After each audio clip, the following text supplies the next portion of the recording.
Hola les gens de YouTube. Dans une de mes vidéos, je vous avais parlé de la notion de zèbre. Enfin, j'en avais parlé, je l'avais mise en description et on m'a fait la remarque, mais attends, Alban, zèbre, c'est quoi? C'est une notion qu'on confond souvent avec la notion de multipotentialité et c'est pourquoi dans cette vidéo, j'ai décidé de vous parler de cette notion de zèbre et de faire la différence entre zèbre et multipotentiel car ce sont des notions complètement différentes.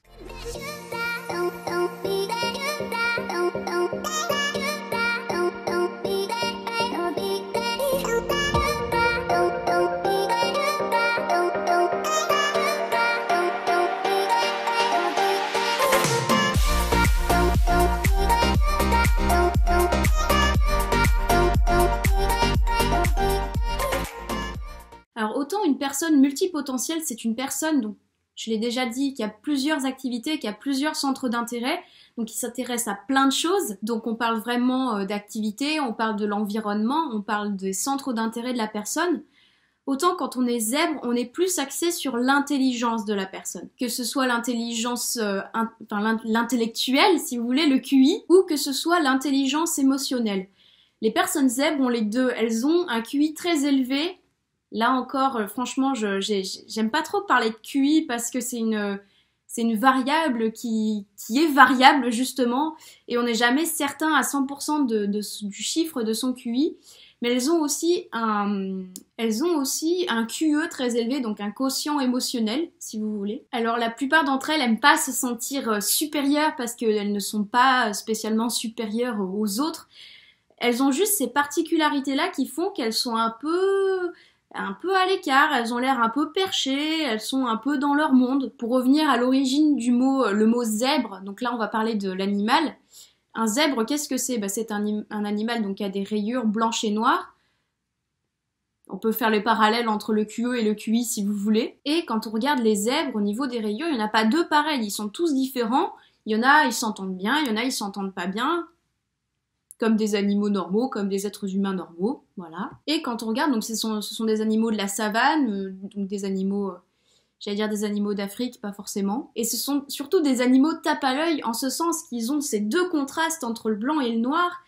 Et pour ceux qui ont regardé le pingouin voyageur, le pingouin, il vient en Afrique, pourquoi? Pour voir des couleurs, et il tombe sur quoi? Il tombe sur un zèbre. Et le zèbre, c'est le seul animal qui est blanc et noir.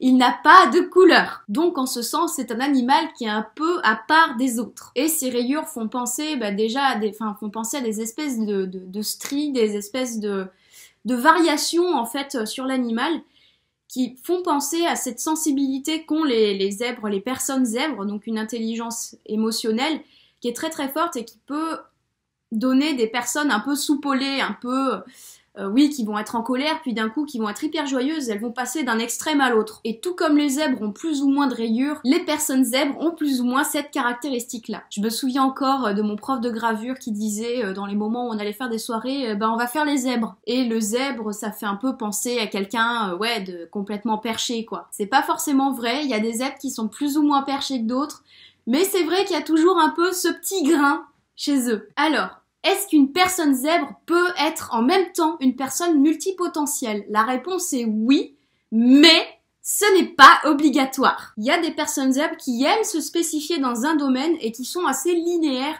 tout comme il y a des personnes zèbres qui s'éparpillent un peu partout et qui ont plein de centres d'intérêt. Et à l'inverse, tous les multipotentiels ne sont pas des zèbres. Si la multipotentialité rime avec l'émerveillement, la joie, l'enthousiasme, elle ne rime pas forcément avec hypersensibilité. Quand un zèbre peut être totalement perché, et la plupart du temps c'est ça, c'est pas forcément qu'elle est perchée dans le sens youlou, c'est plutôt dans le sens elle a pas forcément les pieds sur terre, quoi. Elle est pas toujours très très ancrée. À l'inverse, un multipotentiel, il peut être là, paf, bien ancré, bien dans le sol, bien enraciné, il sait ce qu'il veut plein de choses, mais il sait ce qu'il veut. Cependant, les multipotentiels et les zèbres ont quand même des caractéristiques en commun. Qu'on soit zèbre, qu'on soit multipotentiel ou les deux, on est des émerveillés et des enthousiastes de la vie. Si tant est toutefois qu'on se sente intégré, compris, qu'on se sente accepté par les autres et qu'on ait pourquoi pas des multipotentiels et des zèbres dans notre entourage, ça peut aider. Parce qu'un multipotentiel et un zèbre qui se sentent incompris,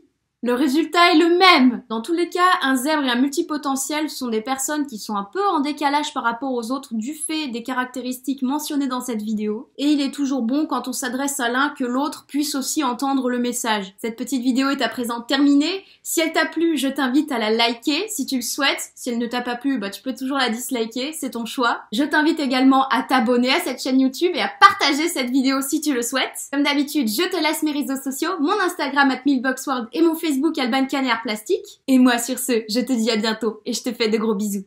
Gros cœur sur toi.